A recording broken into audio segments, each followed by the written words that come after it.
Hello, welcome back to the Teletran 1 files. We are still continuing our Transformers Prime recap with Darkness Rising Part 3. The episode starts with the three kids, Jack, Miko, and Raph, and their Autobot guardians, RC, Bulkhead, and Bumblebee. Jack is testing RC's motorcycle mode to see how fast she can go. Bulkhead, in his off-road vehicle mode, is going off-roading with Miko to test his limits, and Raph and Bumblebee are playing a video game. You know, like, say that Bumblebee is like a pre-Tesla. They're playing it inside Bumblebee's vehicle mode. But meanwhile, back at the Autobot base, Ratchet is being attacked by a piece of animated equipment that he experimented on. Optimus Prime helps him deal with it, but now suspects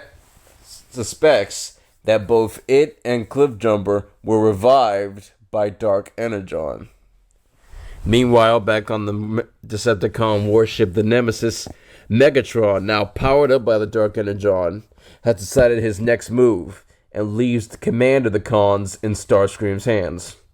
Starscream thinks that Megatron's gone a bit loopy, as he orders Soundwave to increase surveillance. When Optimus has realized Megatron's plan to create an undead army, as the rest of the Autobots arrive at the base, he announces he's going on a mission with Ratchet, who doesn't take kindly to RC's suggestion that he may be a little rusty. Leaving RC in charge, the pair ground bridge out. RC immediately puts Bulkhead in charge and goes out on patrol with Bumblebee.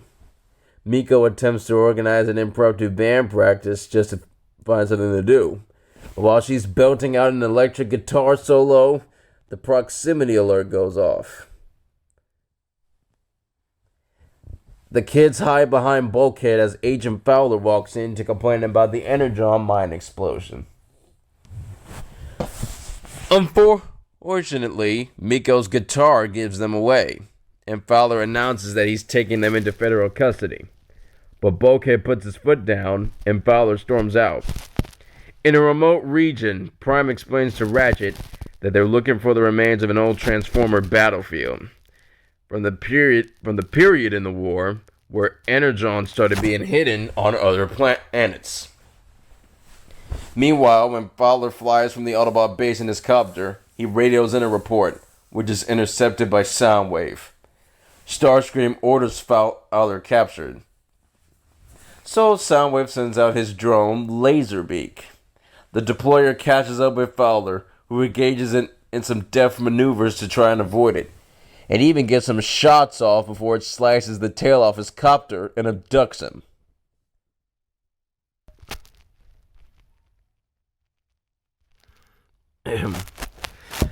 Meanwhile, Fowler's distress call is picked up at the Autobot base. Though Bulkhead is reluctant to help, the others point out Fowler knows the location of the base. Raph sets about hacking into a federal computer so they can locate Fowler. Then Bulkhead leaves Jack in charge and heads out. Bulkhead finds himself near the Decepticon ship, but is surprised when Miko pops up next to him. After dealing with the Decepticon sentry, he contacts RC. Back at base, Jack and Raph have realized Miko is gone, and they use the ground bridge to follow. Jack and Raph arrive at Bulkhead's location and immediately manage to attract the attention of the Decepticon drones on guard. Starscream interrogates Fowler without much success, so he resorts to getting out the Energon prod. Meanwhile, Optimus and Ratchet reach the Transformer graveyard they've been seeking.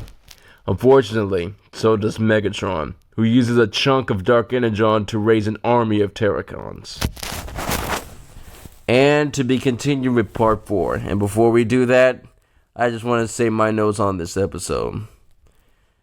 I really like the dialogue between Optimus and Megatron when they go to the graveyard. And to see how well the dialogue was written and how the voice of Optimus Prime and Megatron have been relaying each other. It's kind of like they've been doing it for years, and they have.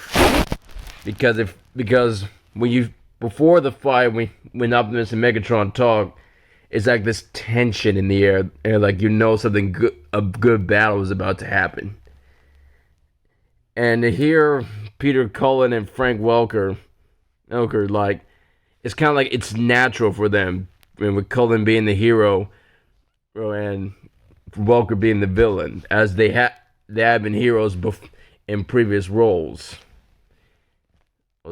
And that stands out between, like, the movies of Prime and Megatron and the shows of Prime and Megatron.